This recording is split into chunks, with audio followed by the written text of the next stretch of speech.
And then there's a little thing in here that's called a bridge. Everybody knows what a verse and a chorus. The chorus is kind of that meaty part of your song that people hook into, and it's the hooky part of the song that sometimes people don't ever remember the verse, but they remember the chorus. And but the bridge is this little part that if you haven't really said what you want to say, or you want something just a little bit different to kind of kick the song to the end, that's the little bridge part of it.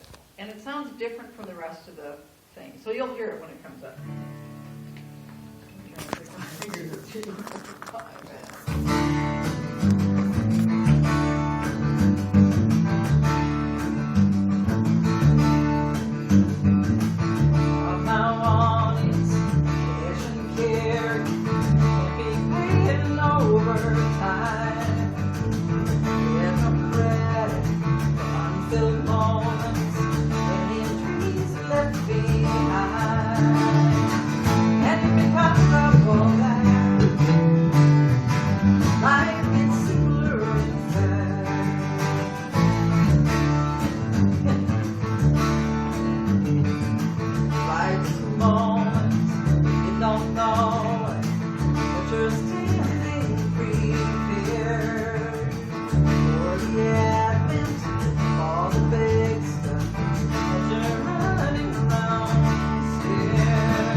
Tuning thing. And sometimes you can, if you're looking for the right thing to write your song with, it's you can tune your strings to an open chord. It's all, you can just tune the guitar anywhere. So it's kind of nice, kind of fun. But it's just finding that instrument that really speaks to you to be able to write your stuff. And some people write just completely a cappella. People just write without an instrument at all. And it's the same thing, though. You still have to have that structure of the song, the verse and the chorus at least. So, you want to switch to Amanda, or? Oh, sure. Yeah, a lot of people, I don't know about you guys, there's always a long discussion amongst composers about what do you write first, the words or the music. And maybe you guys already have a way that you do it. You're saying, what do you do first? Usually it just depends on the song I'm writing. Oh, yeah. It depends on if I already had like the chord progression or some type of music first, or if I already have lyrics. It's actually harder for me if I only have lyrics, because then I'm like, wait, I imagine this a completely different way than how I figured out how to do it. Yeah, So, I'll say I kind of agree with you too, because but lots of people do write their words first and then put the, get some music to it. I think that a lot of, but as many people do it the other way. Anne's saying she gets this groovy thing going or something that sounds cool on the guitar. And I think to me, part of it is that what you're doing is that there's this rhythmic thing going on with your guitar. There's going to be whatever you're doing on your instrument that's going to give you that rhythm for where the words are going to fall. And words have their own rhythm, and they have their own texture to them. So it's really important when you're working with words to be able to fit them in and have them really match up with what you're playing, and to kind of have them actually, the texture of the words means a lot to me as far as choosing words. Because some words are if you're writing a really soft, little, gentle song, and you're using words that are just so harsh and crashy that you just kind of go, wow, that just doesn't work. So it's actually picking the words that really match what you're doing, what the feeling of the song is. If you're writing a song, I'm trying to remember. If you're writing a song, I think I wrote a song about eating while driving. And let me see if I can find it. These are all my lyrics. I can't remember anything anymore, so. I don't think you ever could. No, I couldn't. I don't read. I always have my lyrics with me because, and I have them on stage too, because I found that I just get really distracted so easily. And anybody opens a door or, coughs or moves their chair, I get all,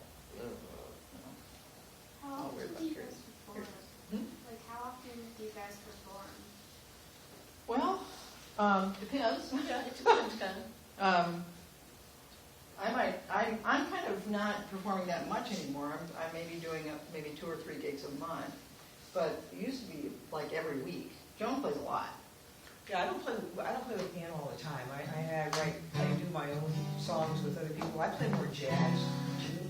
So I play a lot of jazz gigs. I play upright bass too, and I play some classical things. So I play a lot of theater jobs too. I play in the pit, I played at the Guthrie and the Children's Theater in Bloomington.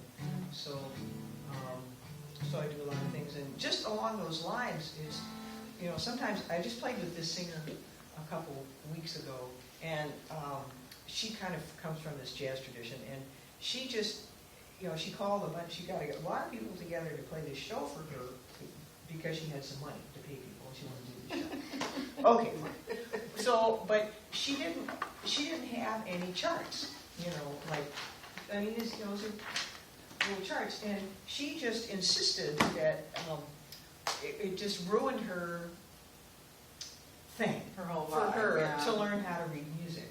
And so she made all of us learn her whole stuff by ear, which I can do, which is not a problem, but it was a big waste of time. Yeah. And so what I'm saying is that what I was talking about all these jobs I'm playing is that composing doesn't require that you know much about music really. It just requires inspiration. But to share it with other people, then and I think you need to learn how to read it and how to Or at least how to write out a at least chord something, chart. yeah. So you can do that. But my whole life, it's like half the time I play gigs when I have to learn stuff by ear, and I played in I know I look like an old fart now, but I played in a rock cover band for a long time, in high school and then in college, and we learned everything by ear. So that's how I know all my Earth, Wind and Fire songs is by and Stevie Wonder, all that old stuff. I had to learn it all by ear, but I also played in band. So I could play my clarinet parts just fine. And then, so I'm just saying that the more music the more ways that you can experience music and learn it, you get more stuff in your head for your composing and your understanding of it too. So even today, after I'm done with Ann, I have to go home and listen. This guy sent me 2 MP3s that he wants me to learn on the guitar so I can record with him tomorrow. There's no chart. I have to do this all by ear, and luckily I like the guy. Otherwise, it's totally irritating. Give me the chart.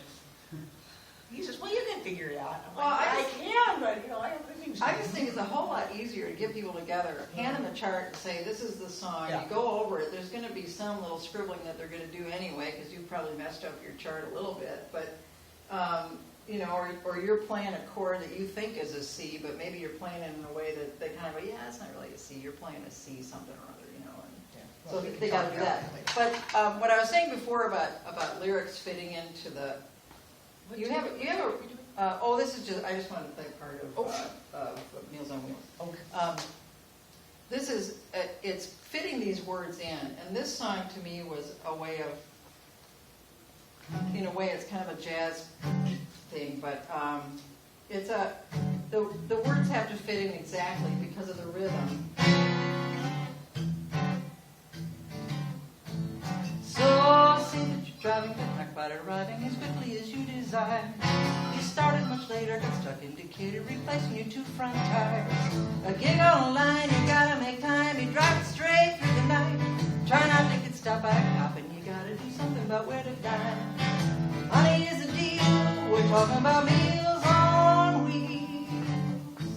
See, so it kind of opens up on that little chorusy part, but otherwise you're going ba-ba-da-ba-ba-da-ba-ba-da-ba-ba-da-ba-ba-da-ba-ba.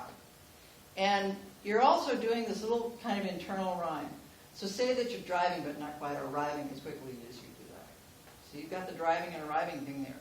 Desired is actually the word that you're going to rhyme your next line with, but you got the same thing. You started much later, got stuck in Decatur, replacing your 2 front tires. So there's a very rhythmic thing there, and your ear really wants to hear that. I mean, your ear wants to hear those words go together. It's just, so that's just kind of a sample of of working the rhythm of the song, the texture of the words into the song. So